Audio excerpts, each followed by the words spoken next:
Well, hello everyone, Texie88 here and welcome to another review. And now we're taking a look at Crystal Castle's Diamond Plateaus in Space, which was an arcade conversion of an Atari coin-op from 1983, but this conversion and the other three, or presumably the other three, which were on the Amstrad CPC and the BBC Micro and Commodore 64, didn't come out until 1986. But we're taking a look at the 48K Spectrum version. And the thing that worries me a little is that it's got US Gold's name there. But I'm hoping this is one of their earlier titles where they weren't quite so infamous as they became with the likes of their horrible Spectrum port of Kung Fu Master, which was my very first ever review of a game.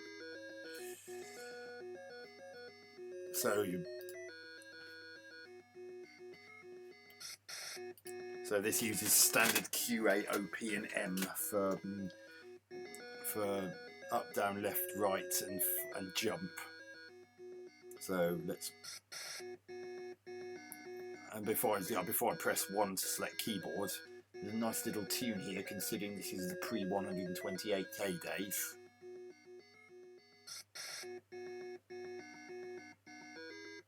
Yeah, I like that. Redefine keys, now I'm happy with them as they are. That's quite a nice effect. Now, in preparation for this, I actually took a look at the original footage of the original arcade version, and it ran at quite a pace. So we got these enemies here, and we got and you control a bear called Bentley, and for some reason he has this compelling urge to collect gems. You got the last gem. Now, the reason I thought I'd give this a whirl is that, like Crossfire, which I reviewed yesterday, this was actually in the live stream that YouTuber Novabug did on Saturday the 5th of June 2021, which at the time of recording is the Saturday just gone.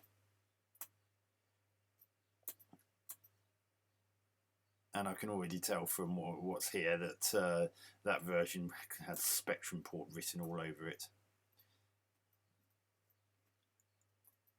And one thing I like about these enemies, even though they follow you, if you jump over them, you can temporarily freeze them, which in this instance makes them disappear, like that. Well, maybe not disappear, but I thought buy. Yeah. One thing is disappointing is that there's absolutely no animation on Bentley Bear's legs. He just glides stiff-legged, which was obviously not the case, as you probably guessed, not the case in the original arcade version. And another thing I noticed is that section where that witch is on that raised platform, which I have to use that raising and lowering lift to get to,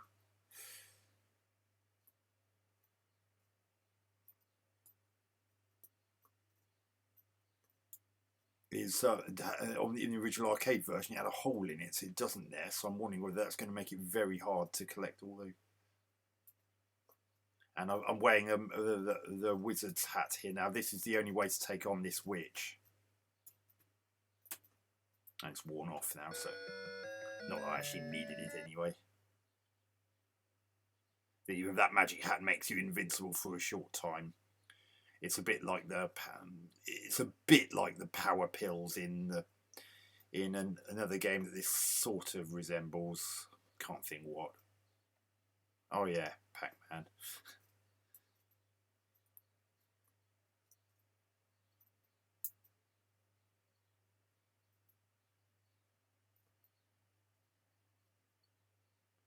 The honey pot is just bonus points. And the enemies, those enemies there, are called gem eaters. They eat the gems, but they are only safe to touch if you actually, if they are actually eating. If otherwise, you must avoid them. And you've also noticed that whenever I'm going behind the scenery, I'll show you in a moment, like this, you can actually it actually shows a sort of a wireframe view, so you can see where Bentley is. That was also true to the original arcade version. Oh, I thought I was able to get up there, but there's actually a raised wall section, which makes because of the reduced color capabilities of the Spectrum, it wasn't possible to actually. God, that witch is hanging around at the bottom there like a bad smell. She's probably going to kill me. Oh, poo. Yeah, so as I was saying, the lack of colour capabilities of the Spectrum, God, it means that sometimes things like that, which look like a continuous path, actually aren't. No, oh, get away from me. Another thing I don't like about this is that it's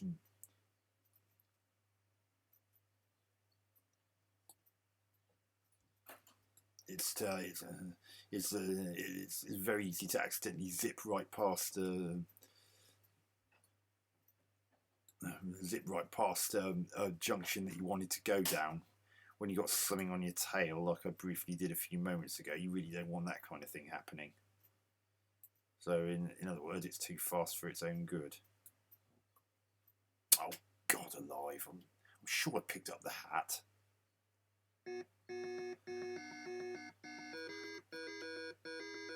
No. So it seems as if there are 18 different levels in this. So you can't do anything about these enemies. They just take the shortest route to try and get to you, and that's it. Nothing's... Damn it. I was trying to go down that path, but again, because Bentley's so fast and you have to be positioned right in line with them before you go down them, it's very easy to overshoot like I did.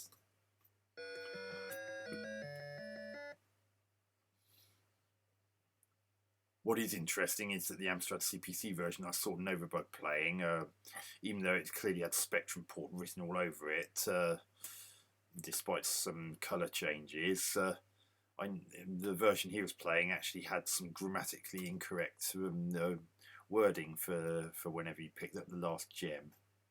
It said you get the last gem instead of you got the last gem, so that's something, that's a grammatical error that wasn't present in what I just saw there, which is interesting.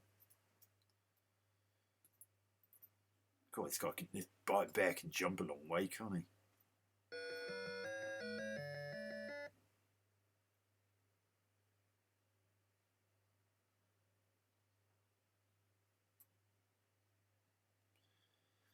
But this was actually a full price title and one that came out 3 years after the original arcade machine, so that is going to count against it when it comes to my final verdict, especially as it's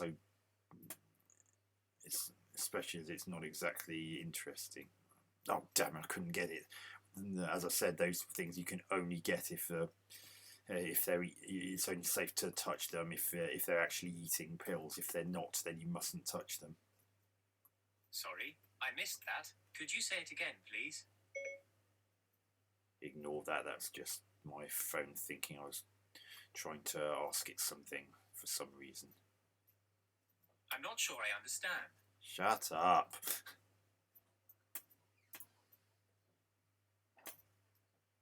See, again, I thought I was in line with that thing, but I actually wasn't. Oh, the lack of that hole in that race section is a real problem.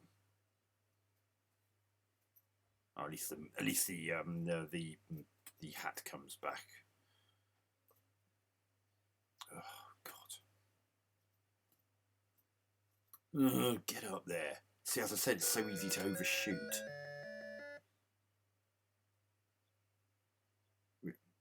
The instructions say that the witch can only be killed while you're wearing the magic hat, but the best I can do is stop her from... What? He was eating. I should have been able to defeat it.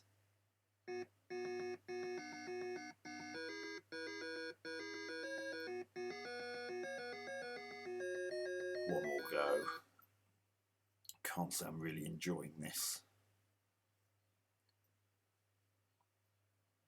I mean, not only was it quite expensive when it first came out, but the fact that it came out 3 years after the original arcade version, oh dear.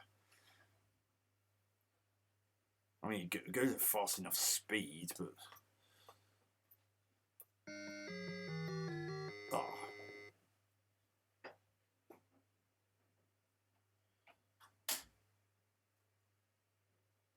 and apart from the 3D-ish view, it's different enough to separate it from Pac-Man, because unlike that, in which the ghosts couldn't eat the things you're collecting, in this they can.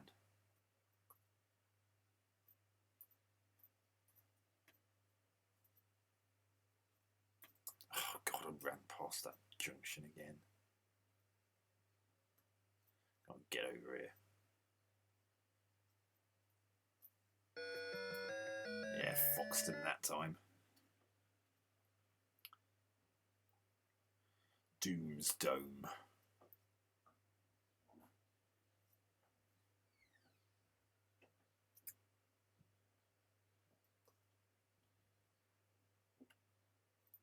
Get down here. So how are you meant to attack those things while they're eating? I just get killed every time. And I tried walking into them while they're doing it and jumping over them, and both times I kicked the bucket. Yeah. Oh, I got one that time. What? What the hell just killed me?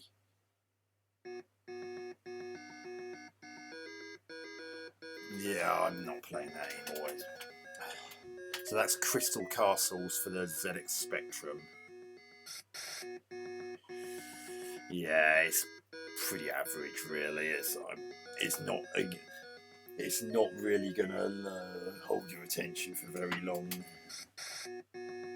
If only if only it was something that came out a bit sooner after its original arcade inception, it might have fared better in my score. But graphics, obviously, because of the Spectrum's attribute limitation and to avoid colour clash, they have pretty much had to go with monochrome.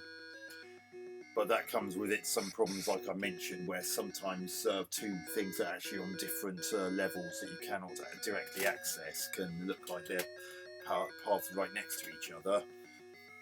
Some holes from small platform sections that were in the original arcade version are not in this version, which makes those sections a bit difficult to avoid the enemy that you'll quite often find in those areas.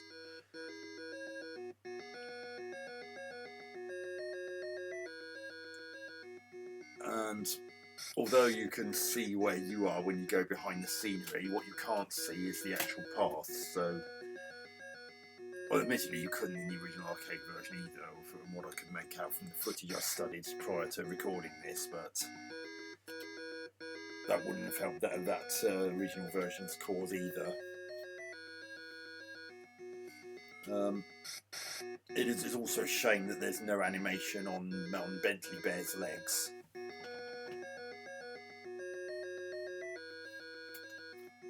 Apart from that, I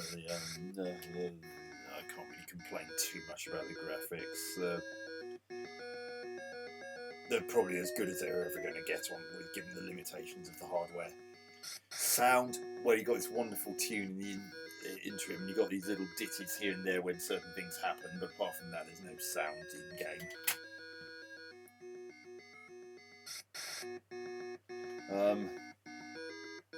Gameplay.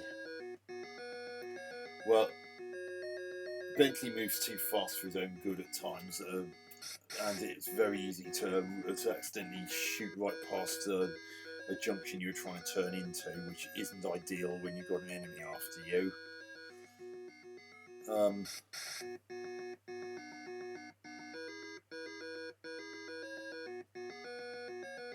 that problem about two bits of path that look adjacent but and to the same level but actually aren't is also a problem, because if you're trying to quickly escape from an enemy that's very close behind you, you don't want to find the thing that you can actually get to another bit and find you actually can't because it's on a higher or lower level than it looked.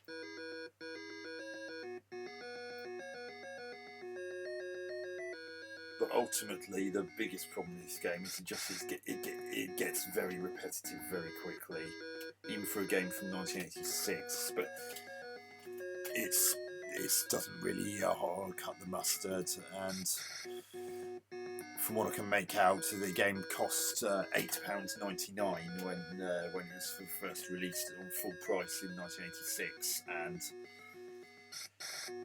especially given the fact that the game itself predated this port by 3 years. We're already starting to get more sophisticated games by this point, and this is not something that would hold your interest for too long. And even though it was later released on budget around 1989, 1990, it still probably wouldn't have been worth getting, because but if for no other reason, there would have been a lot of other budget titles which would have been far more worthy of the attention. So I'm going to give Crystal Castle's Diamond Plateaus in Space for the ZX Spectrum 4 out of 10.